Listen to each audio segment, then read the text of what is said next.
Hello everyone, welcome back to my channel. आज से हम लोग शुरू करने जा रहे हैं डिज़ाइन ऑफ स्टील स्ट्रक्चर।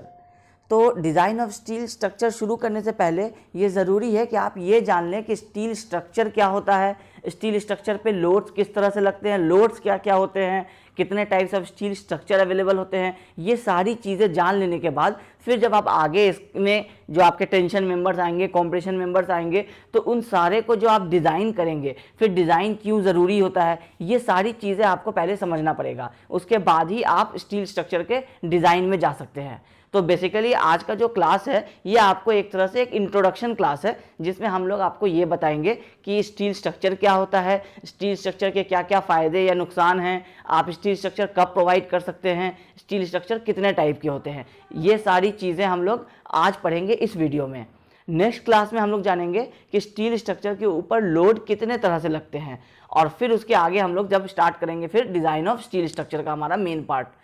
तो सबसे पहले हम लोग जानते हैं कि स्टील स्ट्रक्चर क्या होता है।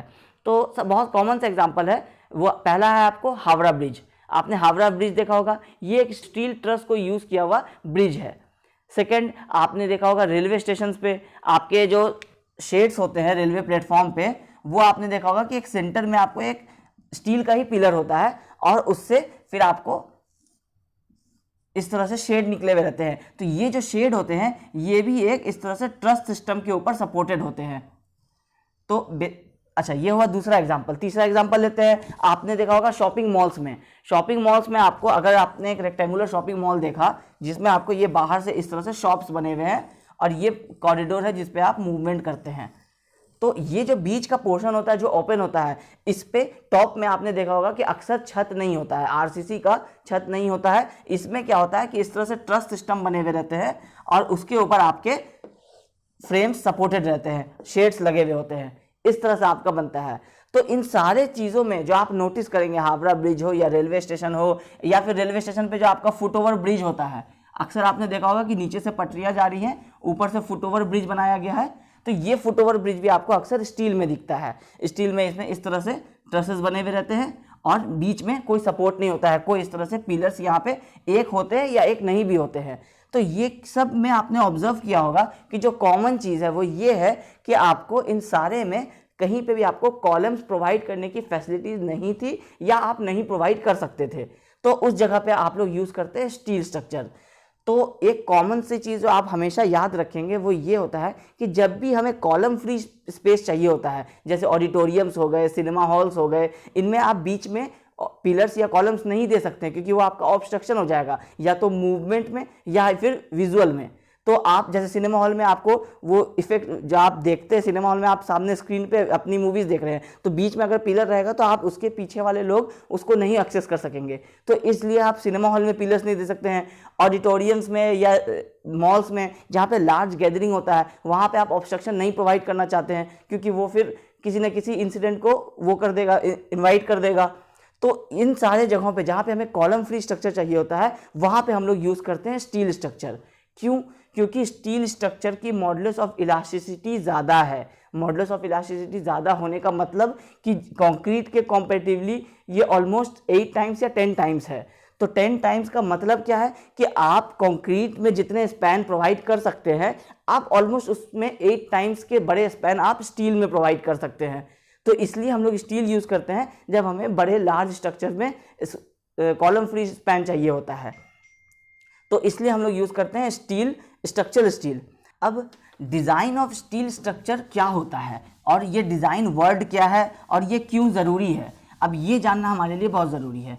तो डिज़ाइन वर्ड किसको कहते हैं ये समझने से पहले आप एक छोटा सा एग्जांपल समझिए कि अगर आपने एक 10 स्टोरी की बिल्डिंग बनाई, ये आपका 10 स्टोरी का आपका बिल्डिंग है और एक आप 5 स्टोरी की बिल्डिंग बना रहे हैं।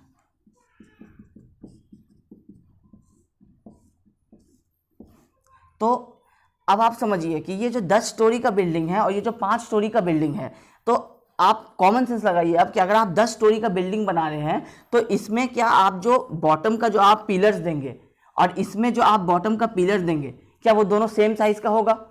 नहीं होगा। इसमें आपको एक कॉमन सेंस आ रहा होगा कि इसमें आपको लोड्स ज़्यादा होंगे, हर फ्लोर के लोड्स इसमें ऐड होंगे, तो ये सारी चीज़ें आपको बॉटम में सबसे ज़्यादा प्रेशर देंगी। तो आप इसमें जो यूज़ कीजिएगा वो आप मे बी इसके कॉम्पेटिवली हैवियर पिलर यूज़ कीजिएगा। अगर इसमें आपको 500 mm के पिलर्स लग रहे हैं तो इसमें आपको 1000 mm के पिलर्स हो सकते हैं, एक केस हो सकता है ऐसा।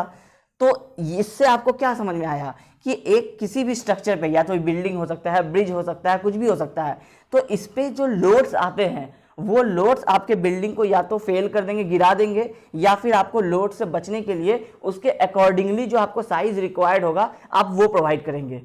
इसका और भी इजी से एग्जांपल ले लेते हैं कि अगर आपके ऊपर एक 100 किलो का बोरा दे दिया जाए तो आप उस बोरे को नहीं उठा सकते हैं, लेकिन अगर यही 100 किलो का बोरा 3 आदमी को दिया जाए तो वो 3 आदमी मिल करके इसको आपस में डिस्ट्रीब्यूट करके उठा सकते हैं, ये पॉसिबल है।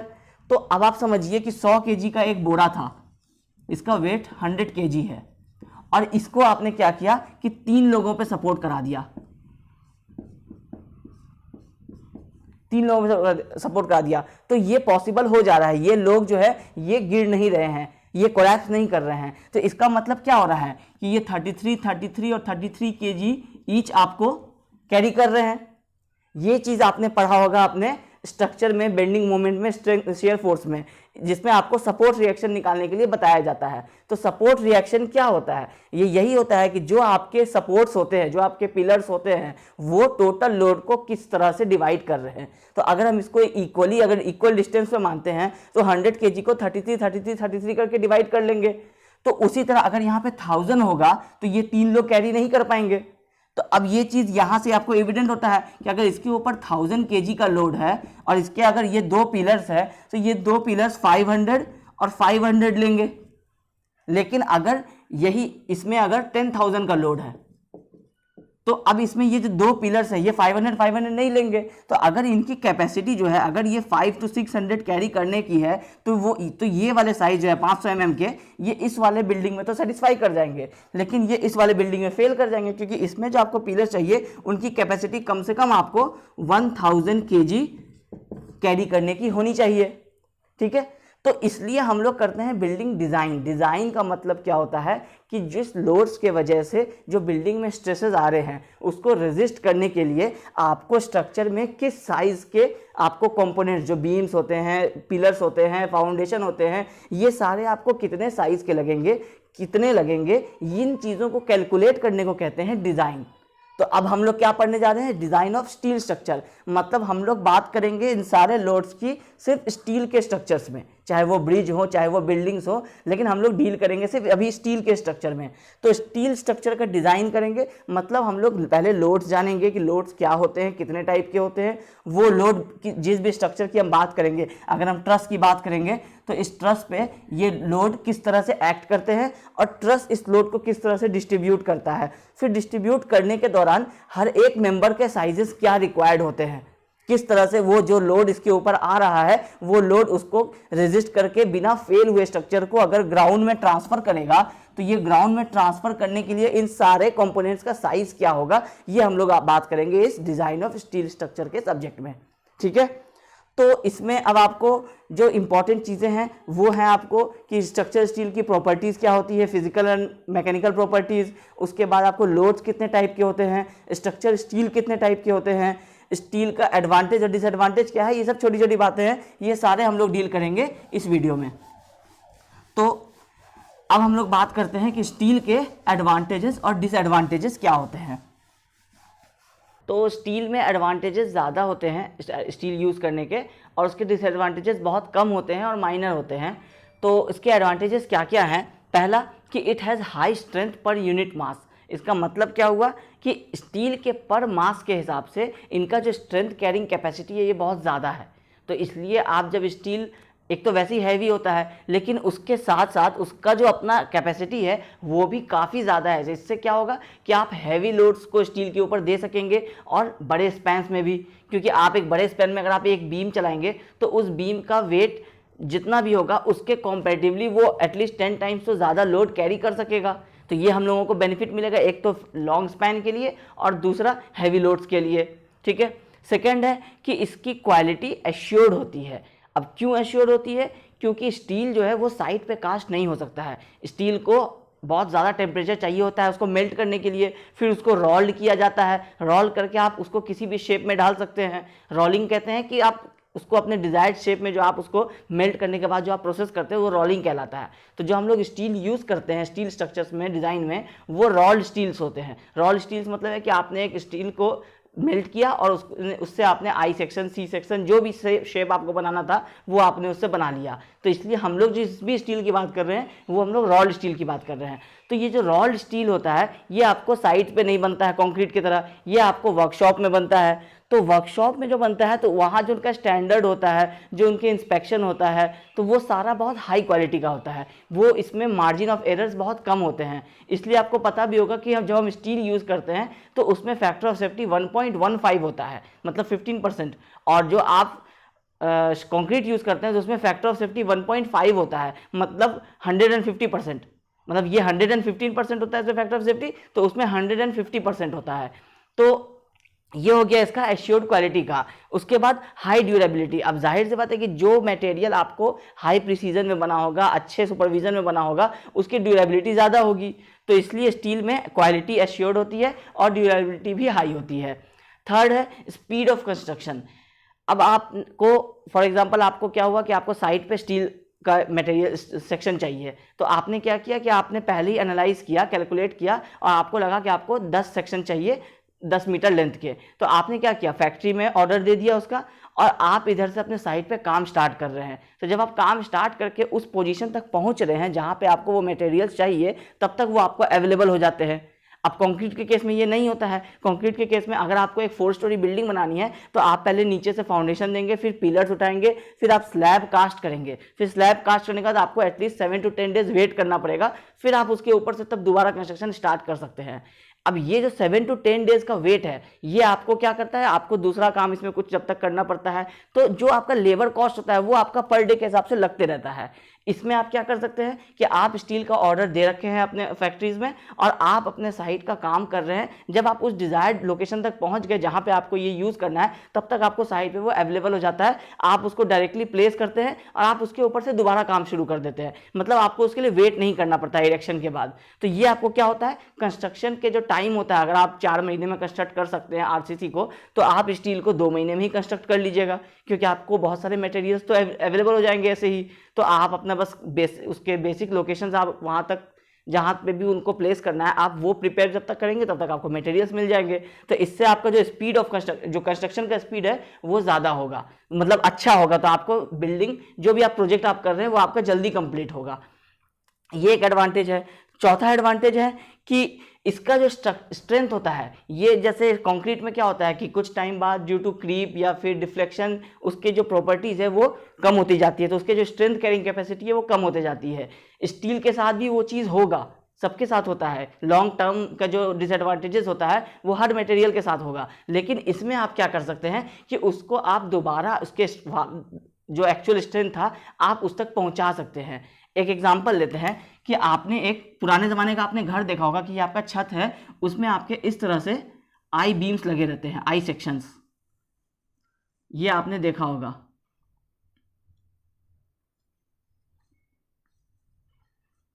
तो अगर हम इसके एग्जांपल लें तो ये विथ टाइम अगर इनमें डिफ्लेक्शन आ गया और ये वाले जो मटेरियल है ये जो आप डिफ्लेक्ट कर रहा है, अगर हम इसका इस तरह से देखें, इस आई सेक्शन को अगर हम इसके लॉन्गिट्यूडनल व्यू देखते हैं तो ये अगर इस तरह से कुछ इतना बेंड हो रहा है तो ये हमारे लिए अलार्मिंग है, क्योंकि अगर इसके ऊपर दूसरा घर है तो वो हमारा इस तरह से डिफ्लेक्ट हो जाएगा।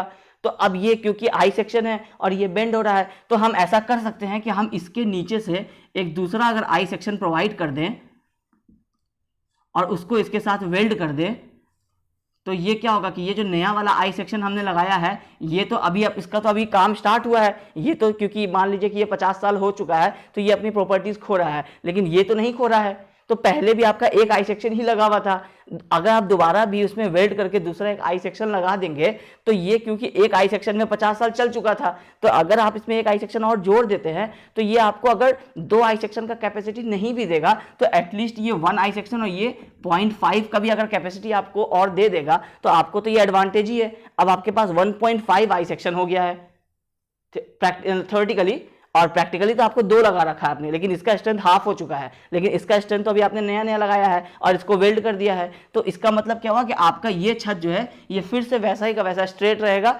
इसमें डिफ्लेक्शंस नहीं आएंगे, क्योंकि अब आपने नीचे एक और आई सेक्शन दे दिया है और उसको दीवार पे सपोर्ट करा दिया है। तो कहने का मतलब है कि आप इस स्टील में आप इस तरह के कंस्ट्रक्शन कर सकते हैं, आप इसको रीयूज कर सकते हैं, आप इसके स्ट्रेंथ को वापस पहले जितना बना सकते हैं। लेकिन कंक्रीट के केस में ये नहीं हो सकता है। कंक्रीट में अगर इस तरह के कुछ इश्यूज आते हैं तो आपको उसको तोड़ करके वापस रिकंस्ट्रक्ट करना पड़ता है न्यू, तब आपके उसके वो स्ट्रेंथ वापस आते हैं। तो ये एक एडवांटेज है स्टील स्ट्रक्चर यूज करने में कि आप किसी भी लेटर टाइम पे बहुत साल बाद भी आप इसके स्ट्रेंथ को वापस वो रिस्टोर कर सकते हैं। इसके बाद है कि अगर आप बोल्टेड कनेक्शन यूज करते हैं, बोल्टेड कनेक्शन मतलब अगर आप किसी 2 मेंबर को जोड़ रहे हैं, अगर आपकी ये प्लेट है और यहाँ से आप एक और प्लेट को इस तरह से जोड़ना चाहते हैं, तो आपने क्या किया कि अगर एक प्लेट इसके ऊपर इस तरह से लगा दिया और इसमें बोल्ट से होल करके यहाँ बोल्ट्स लगा दिए, तो आप अगर इस तरह से बोल्टेड कनेक्शन यूज कर रहे हैं और आपने कोई बोल्टेड कनेक्शन यूज करते हैं मतलब कि कोई टेम्पोररी स्ट्रक्चर्स में, ऐसे स्ट्रक्चर जिसको आप बाद में वापस बोल्ट्स को खोल लेंगे और आप इन मेंबर्स को समेट करके लेके कहीं चले जाएंगे दूसरे साइड पे, तो इस तरह का अगर आप कनेक्शन यूज करते हैं बोल्टेड कनेक्शन, ये आप आगे पढ़ेंगे, रिवेटेड कनेक्शन पढ़ेंगे, वेल्डेड कनेक्शन पढ़ेंगे, तो उसमें आपको ये चीज़ें क्लियर होंगी कि हम क्या बता रहे हैं।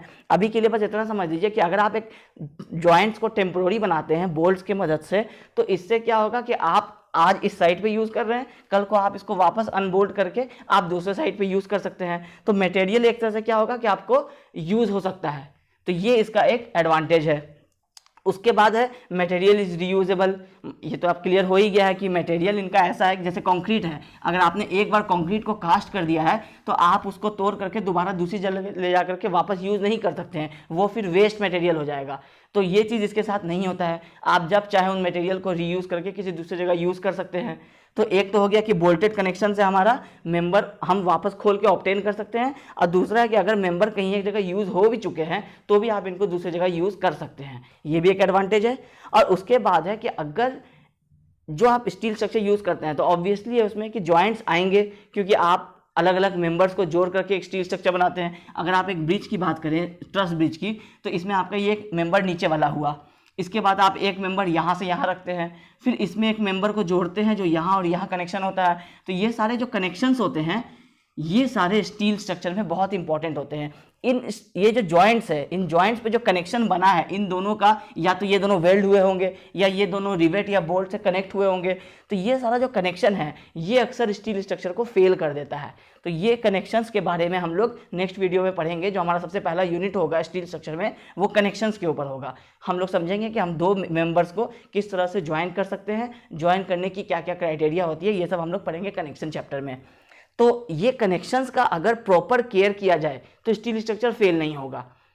लेकिन अगर हम स्टील को वाटर टैंक बनाने में यूज़ कर रहे हैं फॉर एग्जांपल, तो वाटर टैंक में क्या होगा कि पानी को अगर एक माइक्रो mm का भी होल मिलेगा तो वो उससे ट्रेवल कर लेता है, तो उससे फिर लीकेज होगा। तो अगर हम इन कनेक्शंस को प्रॉपर बना दें इस तरह से कि ये वाटर लीकेज इससे नहीं होगा, तो स्टील आपको बेस्ट चीज़ है वाटर टैंक्स बनाने के लिए, यूज़ करने के लिए। बहुत जगह पे हमने देखा है कि स्टील के वाटर टैंक्स बने होते हैं बड़े बड़े से, तो वो इसलिए बने होते हैं क्योंकि कंक्रीट में क्या होता है कि वाटर के सीपेज होने के चांसेस रहते हैं। आप उसको कितना भी वाटर रेजिस्टेंट कंक्रीट भी बना लीजिएगा तो भी उसमें कंक्रीट से वाटर सीपेज के चांस रहते हैं। लेकिन स्टील में अगर आपने कनेक्शंस को प्रॉपर कर दिया तो बाकी तो स्टील में वाटर पर वो हो नहीं सकता है, परकुलेट तो हो नहीं सकता है। तो इसलिए अगर आप कनेक्शंस को ठीक कर देंगे तो आप इस ट्रायंगुलर के अंदर आप वाटर स्टोर कर सकते हैं। ये इसकी कैपेसिटी है स्टील की, ये इसका एडवांटेज है। ठीक है, तो ये सारे आपको 7 एडवांटेज है, और भी बहुत सारे एडवांटेज है जो अभी हम इनमें मेंशन नहीं कर पाए हैं। तो स्टील स्ट्रक्चर में ये सारे हैं इसके एडवांटेजेस। अब एडवांटेजेस है तो कुछ डिसएडवांटेज भी होगा। तो अब डिसएडवांटेज क्या है? पहला टोटल 3 डिसएडवांटेज होते हैं जो नोन है। पहला कि इसमें कोरोजन होने के चांसेस बहुत ज़्यादा रहते हैं, क्योंकि ये एटमॉस्फेयर के टच में रहता है स्टील, तो इसमें कोरोजन हो सकता है।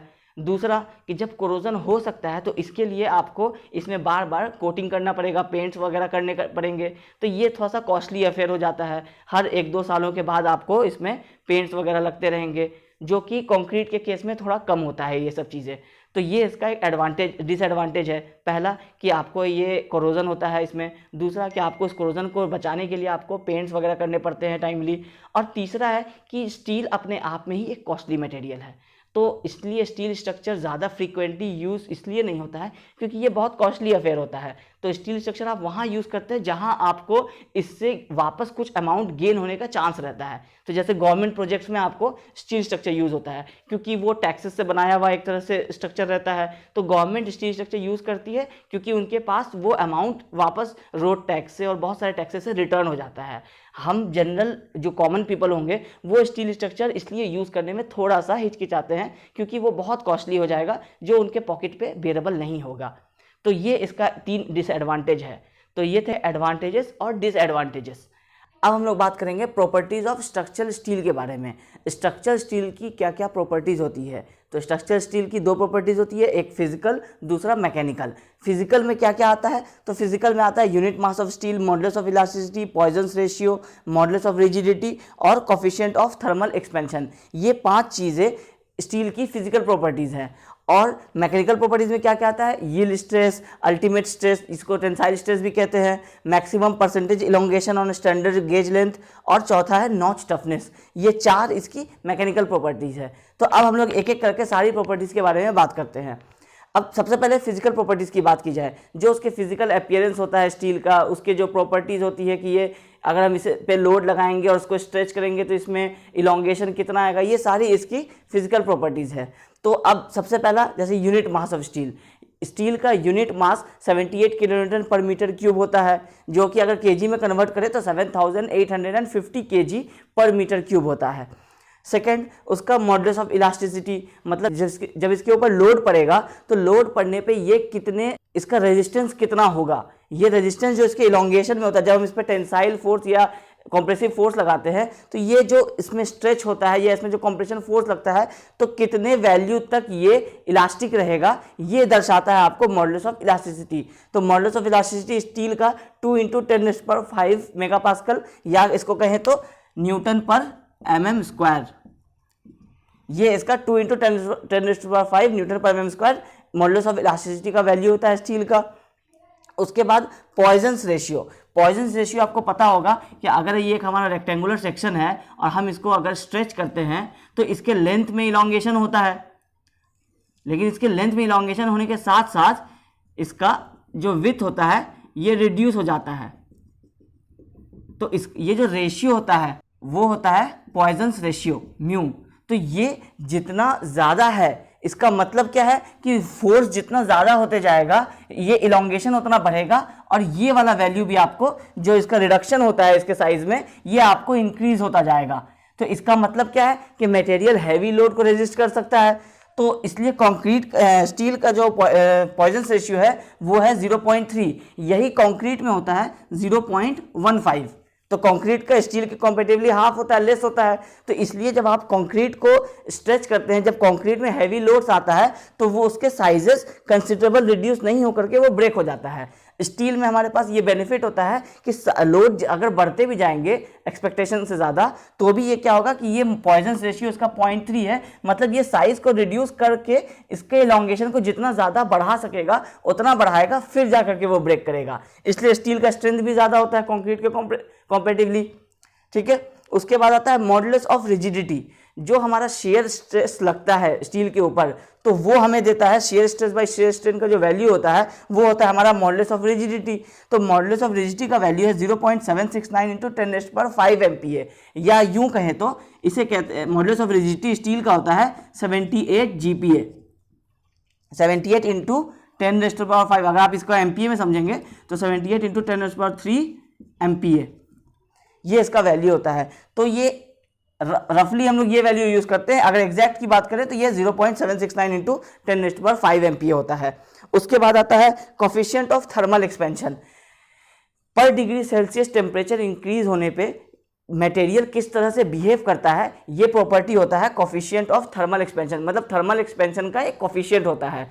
तो आपने कंक्रीट में पढ़ा होगा कि कंक्रीट में जब हम लोग, अगर हमने कंक्रीट का रेक्टेंगुलर सेक्शन बना रहे हैं तो हम उसमें रेनफोर्समेंट जो यूज़ करते हैं वो स्टील क्यों यूज़ करते हैं, तो क्योंकि इसका जो रेनफोर्समेंट बार हम यूज़ करते हैं उसका जो कोफिशिएंट ऑफ थर्मल एक्सपेंशन होता है वो ऑलमोस्ट सिमिलर होता है कंक्रीट के, इसीलिए हम लोग उसमें रेनफोर्समेंट बार यूज़ करते हैं। तो उसी तरह coefficient of thermal expansion structural steel का होता है 12 × 10⁻⁻⁶ पर डिग्री सेंटीग्रेड। मतलब हर सेंटीग्रेड पे इसका वैल्यू होता है 12 × 10⁻⁻⁶। ये बहुत कम होता है, लेकिन ये इंपॉर्टेंट फैक्टर होता है स्ट्रक्चरल स्टील डिज़ाइन करते समय। आपको ये वैल्यू पता होना ज़रूरी होता है, क्योंकि इसके बेसिस पे ही फिर आप डिसाइड करते हैं कि किस एरिया में कितने टेम्परेचर में इसमें कितना इलोंगेशन आ सकता है या नहीं आ सकता है। ये चीज़, ये वैल्यू बताता है कोएफिशिएंट ऑफ थर्मल एक्सपेंशन। अब हम लोग बात करेंगे इसके मैकेनिकल प्रॉपर्टीज़ के बारे में। मैकेनिकल प्रॉपर्टीज़ जैसे कि यील्ड स्ट्रेस, जब मटेरियल, जब आप स्टील को स्ट्रेच करेंगे, जब आप उसके ऊपर लोड लगाएंगे, तो जो आपको स्ट्रेस स्ट्रेन कर्व आपको याद होगा, तो इसमें जो आपको जिस पॉइंट तक ये इलास्टिक रहता है कर्व, उस पॉइंट जो मैक्सिमम पॉइंट होता है वो हमारा कहलाता है यील्ड पॉइंट। तो उसके कॉरस्पॉन्डिंग जो हमारा स्ट्रेस आता है वो हमारा कहलाता है यील्ड स्ट्रेस। फिर उसके बाद जब हमारा टेंसाइल या अल्टीमेट स्ट्रेस होता है, तो ये अल्टीमेट स्ट्रेस वो वैल्यू होता है जिस वैल्यू से ज़्यादा ये मटेरियल रेजिस्ट नहीं कर सकता है, उसके बाद वो ब्रेक हो जाएगा। तो ये हमारा कुछ यहाँ पे आता है अल्टीमेट पॉइंट, उस पर जो कॉरस्पॉन्डिंग स्ट्रेस होता है वो होता है आपका अल्टीमेट स्ट्रेस। ठीक है, उसके बाद आता है maximum percentage elongation on a standard gauge length. ये क्या होता है? ये होता है आपको डक्टिलिटी।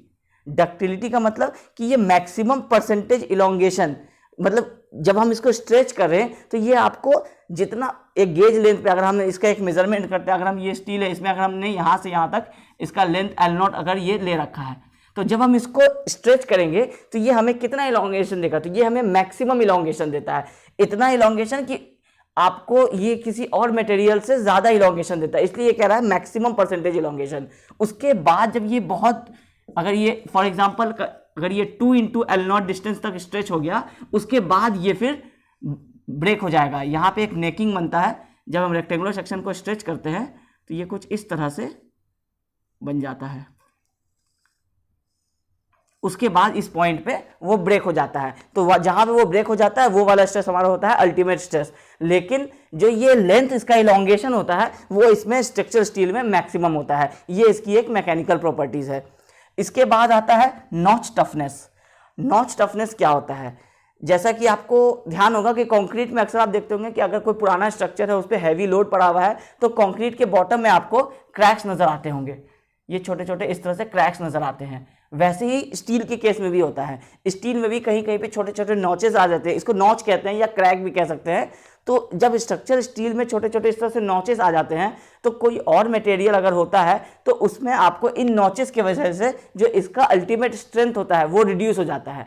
अगर इसका अल्टीमेट स्ट्रेंथ पहले 30 है, तो ये नॉच आने की वजह से वो 27 तक ही बियर कर पाएगा, क्योंकि ये नॉच की वजह से उसका 3 किलोन्यूटन का जो उसका कैपेसिटी है वो कम हो गया फॉर एग्जांपल। तो ये चीज़ स्टील के केस में नहीं होता है, क्योंकि स्टील में होता है नॉच टफनेस, मतलब कि जब आपको नॉच अगर आ भी जाएगा तो भी वो इसका स्ट्रेंथ को रिड्यूस नहीं करने देता है। ये स्ट्रक्चर स्टील की एक मैकेनिकल प्रॉपर्टीज़ है। ठीक है, तो ये सारी है स्ट्रक्चर स्टील की फिजिकल और मैकेनिकल प्रॉपर्टीज़। अब हम लोग बात करेंगे कि कितने types of structure steel market में अवेलेबल होते हैं, या फिर इंडियन स्टैंडर्ड कोड्स हमें कितने टाइप के स्ट्रक्चर स्टील प्रोवाइड करता है। अब हम बात करेंगे कि टाइप्स ऑफ रॉल्ड स्टील सेक्शंस जो इंडिया में अवेलेबल है मार्केट्स में, या जो इंडियन स्टैंडर्ड कोड्स हमें स्पेसिफाई करता है कि हम यूज़ कर सकते हैं। इंडियन स्टैंडर्ड कोड से याद आया कि हर चीज़ को ही, चाहे कंक्रीट स्ट्रक्चर आप बनाते हो या फिर आप स्टील स्ट्रक्चर बनाते हो, तो इंडिया में हर चीज़ को यूज़ करने के लिए जो इंडियन गवर्नमेंट ने गाइडलाइंस दिए हैं, कोड्स दिए हैं, जिसके अकॉर्डिंगली, जिसके अंदर जो स्टेप्स लिखे हैं उसके दायरे में ही हम लोग सारी चीज़ों को डिज़ाइन करते हैं, जिसमें आपको हर चीज़ का मिनिमम और मैक्सिमम वैल्यूज़ आपको कोर्स में प्रोवाइडेड होता है कि आप इससे मिनिमम नहीं प्रोवाइड कर सकते हैं, इससे मैक्सिमम भी नहीं प्रोवाइड कर सकते हैं। तो इस स्टील में जो आपको कोड यूज़ होता है वो है IS 800। इसमें 2 वर्जन आपको अवेलेबल मिल जाएंगे। एक आपको मिल जाएगा 1984, ये आपको है वर्किंग स्ट्रेस मेथड पे यूज़ करने के लिए, और दूसरा है आपको IS 800 का ही 2007 वर्जन। जो 2007 वर्जन है वो है आपको लिमिट स्टेट मेथड यूज़ करने के लिए। तो ये दोनों चीज़ें क्या होती है, limit state method, working state method, ये आपको मेरे पहले वीडियोस में भी मिल जाएगा। आपको आई बटन पे मेरा एक वीडियो का लिंक आ रहा होगा, अगर आप उस पर क्लिक करके देख लेंगे तो आपको समझ में आ जाएगा कि वर्किंग स्ट्रेस मेथड और लिमिट स्टेट मेथड क्या होता है। तो वैसे आपको जब हम आगे बढ़ेंगे तो फिर हम लोग उस पर डिस्कस करेंगे कि ये वर्किंग स्ट्रेस मेथड से यूज़ कर रहे हैं या लिमिट स्टेट मेथड से। हम लोग कोशिश करेंगे कि हर एक चैप्टर को दोनों मेथड से ही यूज़ करें, हर न्यूमेरिकल को वर्किंग स्ट्रेस मेथड से भी सॉल्व करके देखें और उसको लिमिट स्टेट मेथड से भी सॉल्व करके देखें। तो सिलेबस के हिसाब से अगर बात किया जाए तो हम लोग आपको IAS 800 1984 पे काम करेंगे, उससे ही आपको सारे न्यूमेरिकल्स आने हैं। उसमें हम लोग वर्किंग स्ट्रेस मेथड पे ये यूज़ होता है, तो हम लोग वर्किंग स्ट्रेस मेथड पे ज़्यादा फोकस रखेंगे अपना, ठीक है। तो अब टाइप्स ऑफ सेक्शन जो मार्केट में अवेलेबल है, जो इंडियन स्टैंडर्ड कोड्स में अवेलेबल है, जो मेंशन्ड है, वो सारे आपको हैं। जैसे रॉल्ड स्टील के आई सेक्शन, आपने देखा होगा कि एक आई सेक्शन का एक बीम आपने बहुत जगह देखा होगा, अपने घरों में भी देखा होगा यूज़ होते हुए, मार्केट्स में भी देखा होगा।